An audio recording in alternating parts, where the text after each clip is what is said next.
kita panjatkan puji serta syukur atas kehadiran Tuhan Yang Maha Esa, atas rahmat dan karunia-Nya kita dapat berkumpul dalam keadaan sehat walafiat. Perkenalkan kami dari kelompok 4 dengan saya Marta Sasabila dengan NIM 642411609 selaku moderator dari kelompok 4. Dan perkenalkan nama saya Felia Zuro dengan NIM 642441549. Perkenalkan nama saya Haifadil Fordia dari NIM 4244409. Perkenalkan nama saya Akbar Sandani dengan NIM 4241789. Sebelum masuk ke materi ini, teman-teman tahu nggak sih apa penyebab kebangkrutan utama di UMKM di Indonesia? Penyebab kebangkrutan itu bukan karena produknya tidak laku atau alasan dengan kopi tidak besar, tapi karena ada masalah cash flow atau modal kerja. Lebih dari 80% UMKM yang bangkrut bukan karena tidak untung, tapi karena mereka tidak bisa mengelola uang mereka dengan baik. Nah, itulah kenapa kali ini kita akan bahas tentang manajemen modal kerja. Kita akan eksplor secara lengkap mulai dari definisi, fungsi, faktor penting, dan konsep dasar cara penggunaan. Tidak perlu berlama-lama, materi pertama akan disampaikan oleh Haifar. Manajemen modal kerja. Sebelumnya, saya akan menjelaskan lebih ringkas supaya kalian bisa memahami apa itu manajemen modal kerja, kategorinya, serta fungsi-fungsinya. Jadi langsung saja, manajemen modal kerja adalah proses pengelolaan aktif lancar dan kewajiban lancar. Aktif lancar ini terdiri dari kas, piutang, dan persediaan, sedangkan kewajiban lancar ini terdiri dari utang jangka pendek. Tujuannya untuk menjaga likuiditas, kemudian mempertahankan profitabilitas, serta memastikan operasi perusahaan berjalan dengan lancar. Di sini ada kategori modal kerja. Kategori modal kerja terdiri dari dua macam. Yang pertama ada modal kerja kotor, dan yang kedua ada modal kerja bersih. Modal kerja kotor atau gross working capital ini mencakup kas, piutang, dan aset jangka pendek perusahaan serta kegiatan operasional sehari-hari perusahaan seperti gaji karyawan, kemudian bahan baku, serta kebutuhan lainnya yang dibutuhkan perusahaan. Yang kedua ada modal kerja bersih. Modal kerja bersih atau net working capital ini apa sih? Itu selisih antara aset lancar dan likuiditas lancar perusahaan.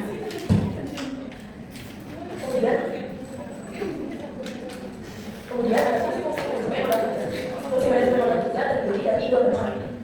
Yang pertama, menyesuaikan volume dan aktivitas seperti produksi dan penjualan. Sederhananya, kalau penjualan naik, kebutuhan modal juga naik. Sebaliknya, kalau penjualan turun,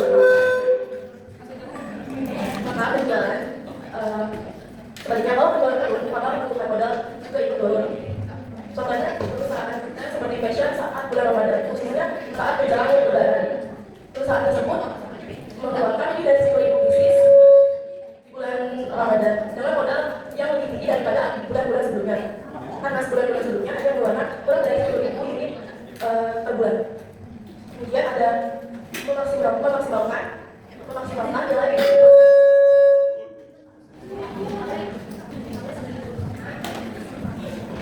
di sini memaksimalkannya itu dengan cara yang kedua adalah memaksimalkan dari perusahaan. Di sini memaksimalkannya itu adalah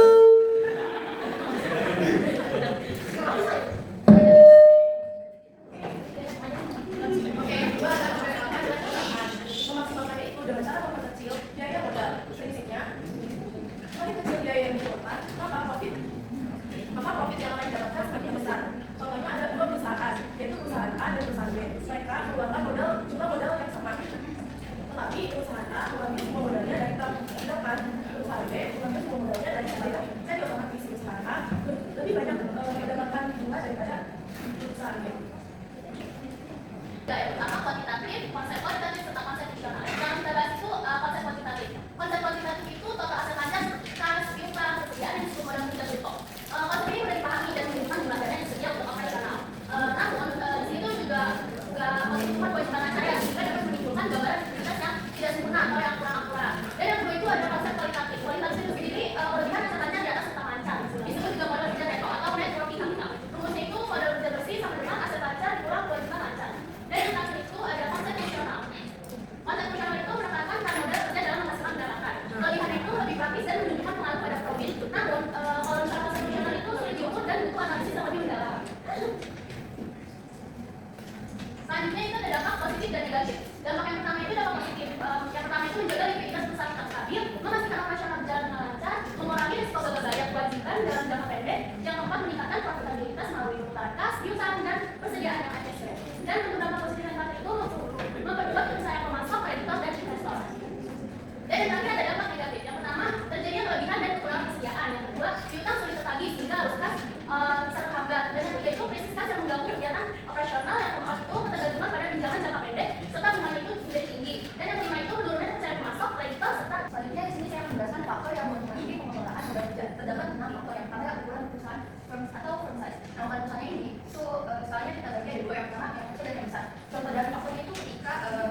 penjelasan dari apa ini adalah faktor yang menentukan seberapa besar perusahaan menggunakan utang untuk membiayai asetnya. Jika utangnya tinggi, maka pengelolaan modal itu gampang habis untuk membayar bagian dari bunga dan cicilan dari utang itu.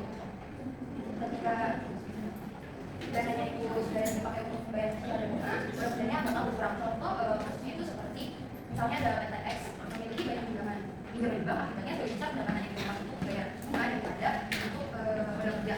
Yang ketiga itu adalah proses stabilitas atau laba.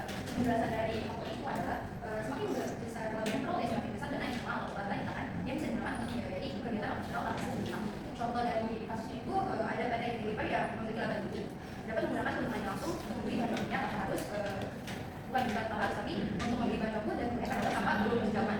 Selanjutnya itu ada faktor yang selanjutnya itu ada arus kas operasi atau operating cash flow, yaitu arus kas operasi yang baik yang bukan perusahaan untuk uang tunai dari aktivitas bisnis utama untuk memenuhi kebutuhan sehari-harinya. Jadi faktor ini ada faktor ketika si modal kerjanya itu dapat memenuhi kebutuhan sehari-hari. Contohnya itu seperti toko online atau marketplace yang bisa cepat menerima pembayaran dari pelanggan dan uangnya itu bisa langsung digunakan untuk menyetok barang baku untuk kebutuhan sehari-hari. Yang kelima ada pertumbuhan penjualan atau sales support. Sales support ini ketika penjualan ini meningkat, perusahaan itu butuh lebih banyak dan lokasi untuk menambah persediaan dari dan kapasitas si produk tersebut. Contohnya kayak PTL, ABC kan tambah sirup ya. Sirup itu kan biasanya banyak meningkat penggunaannya pada saat lebaran. Ketika permintaan semakin banyak, pasti seorang produsen itu bakal nyetok persediaan itu ini dong lebih banyak, maka persediaan itu dan kapasitasnya itu bakal banyak digunakan dan orang beli itu bakal banyak digunakan. Yang terakhir itu ada volatilitas penjualan atau sales volume. Nah, penjualan ini adalah faktor penjualan yang tidak stabil atau naik dan turun. Contohnya itu seperti perusahaan manajemen yang ketika penjualannya naik 100 mana dan turun 100 sehingga perlu mengatur orang kerja dan terjadi ada kerja stabilitas. Nah, ini ada 5 faktor yang mengaruhi pengelolaan. Teman-teman, di sini ada tentang penggunaan modal kerja. Jadi, modal kerja adalah dana yang digunakan perusahaan untuk membiayai operasi sehari-hari. Penggunaan modal kerja oleh perusahaan dapat melibatkan beberapa hal yang bukan hanya operasional, antara lain yang pertama ada pembayaran tunai dividen. Itu kayak uang tunai dan modal kerja digunakan untuk membayar dividen. Dividen itu apa sih? Dividen itu pembagian keuntungan kepada para pemegang saham. Terus yang kedua ada penambahan aset tetap. Penambahan aset tetap itu adalah modal kerja khas atau bukan khas digunakan untuk membeli atau menambah aset jangka panjang seperti mesin, gedung, atau tanah. Yang ketiga itu ada pelunasan utang jangka panjang. Pelunasan utang jangka panjang sebagian dari modal kerja digunakan untuk melunasi utang dan temponya lebih dari 1 tahun, misalnya utang bank atau obligasi. Yang keempat itu ada pengurangan modal. Pengurangan modal adalah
Jadi ini kita di 60 hari tambah 30 hari dari hari persediaan dan hari utang sama dengan 90 hari. 90 hari, jadi kebutuhan modal kerjanya 90 hari. 90 hari dikali 10 juta untuk per hari untuk operasional. Jadi semuanya itu perusahaan memasukkan 900 juta untuk menutupi periode terikat modal kerja tersebut. Selanjutnya saya mau sini pada perusahaan modal kerja. Jadi itu modal ini digunakan untuk melihat nih seberapa cepat perusahaan ini mengoperasikannya secara lancar seperti ikan, hutang, dan sebagainya seperti penjualan atau pengenalan kembali. Dan sini ada dua hal ini yaitu di proses itu pertama ada perputaran kas atau siapa uang masuk dan uang kedua ada perputaran hutang atau berapa sih itu bisa bayar, dan yang ketiga perputaran persediaan atau berapa sih barang itu dapat dijual. Ini ada namanya yang tahu itu mengambil hasil caranya optimalisasi barang yang tiga tadi, dan yang kedua ini ada rumusnya. Saja langsung kita masih soal rumusnya.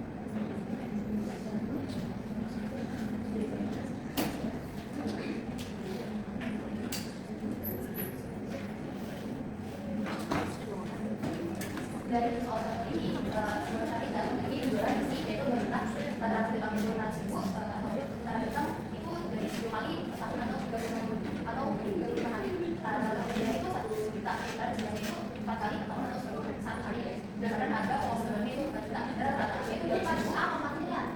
5 juta atau 6 miliar. Oke, ya.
Perkenalkan, nama saya Ramdan Fadila dengan NIM 4241701, perwakilan dari kelompok 7. Saya ingin bertanya, kalau perusahaan sering ambil pinjaman jangka pendek untuk kebutuhan kas, apakah itu tanda pengelolaan modal kerjanya buruk atau justru strategi yang baik? Perkenalkan, nama saya Nurwanda dari kelompok 9. Saya ingin bertanya, bagaimana perusahaan memantau dan mengevaluasi kinerja modal kerja untuk memastikan kesesuaian dengan tujuan perusahaan? Perkenalkan, nama saya Alexia dengan NIM 48817, perwakilan dari kelompok 5. Ingin bertanya, kan sekarang tuh di UMKM sekarang kan banyak yang udah berkembang pesat, tapi banyak mengalami masalah-masalah klasik seperti arus kas gitu kan. Nah, pertanyaannya adalah yang pertama, kira-kira strategi manajemen modal kerja apa yang bisa diterapkan supaya UMKM tetap bisa menjaga kelancaran operasionalnya? Terima kasih. Baik, terima kasih atas pertanyaannya. Kita diskusikan dulu ya. Pertanyaan dari kelompok 7. Pertanyaan itu, kalau perusahaan sering ambil pinjaman jangka pendek buat untuk kebutuhan kas, apakah itu tanda pengelolaan modal kerja yang buruk atau justru strategi yang baik? Kalau perusahaan sering mengambil pinjaman jangka pendek untuk kebutuhan kas itu jadi tanda pengelolaan modal kerja yang optimal. Jadi penggunaan pinjaman jangka pendek itu bisa mencerminkan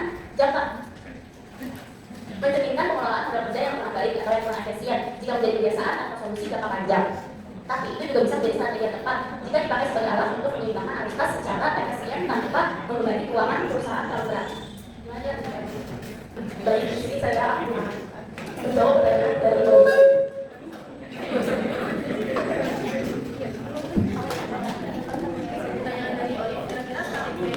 Modal kerja yang bisa diterapkan supaya untuk UMKM tetap bisa menjaga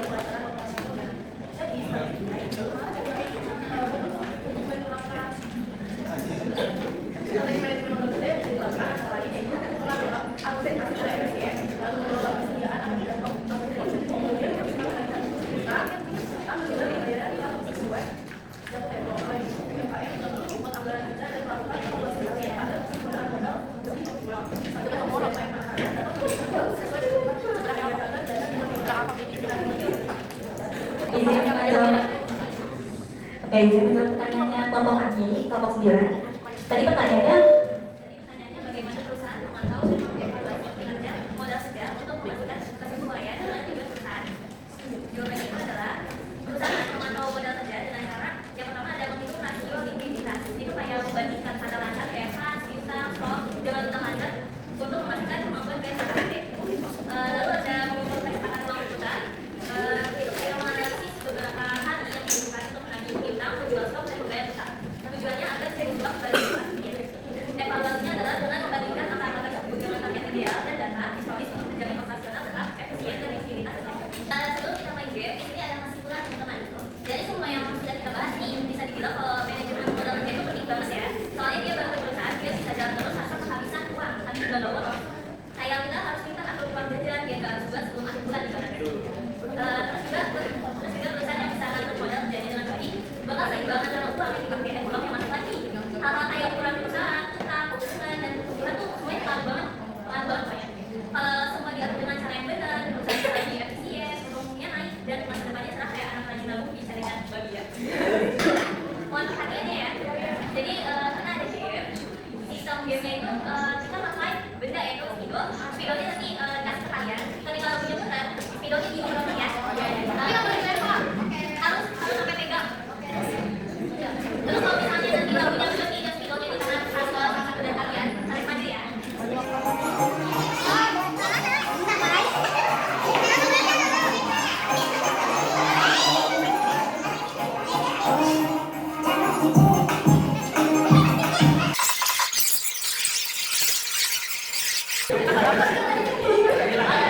Benar kenalan dulu.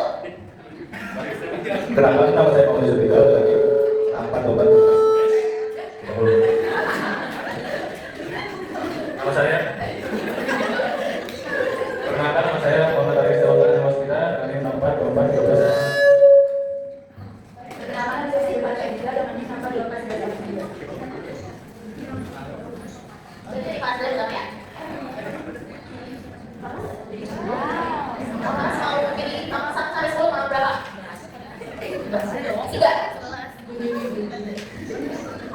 Apa perbedaan antara konsep kuantitatif dan kualitatif modal kerja? A, B, atau C?